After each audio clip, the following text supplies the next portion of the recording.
How to enable free demo account on TradingView.com. In this tutorial, I will tell you exactly how to do that. And to do so, just head on to the TradingView.com webpage. As always, before we start the tutorial, if you want to see more contents, tutorials like this, please make sure that you subscribe to our Okay, here we go. From the TradingView.com homepage, choose on chart. From the chart, go to the bottom, choose trading panel, open trading panel.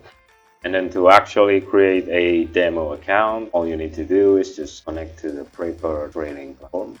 Just connect. Bell pops up, just click connect. Okay. You will be presented with a paper trading or a simulated trading plan, basically. As you can see that you have this many on account balance and this many on equity. Actually now it's 0 on the open profit because you don't have traded or simulating any trades.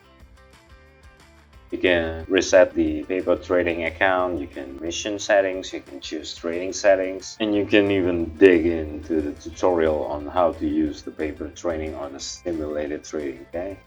That's pretty much it. You can do a position, you can do orders, you can track your history, you can check the account history, and you can also check the trading journal. That's pretty much how you create free demo account TradingView.com. If you find this tutorial helpful and you wanted to see more contents and tutorials like this, please make sure that you subscribe, like, and comment down to our channel. If you have any suggestions or any topics on any platforms that you wanted us to do or to provide tutorials on, then please don't hesitate to put it on the comment section down below. Cheers, I hope it helps. I'll see you later on the next tutorial on Tech Trick. Bye YouTube.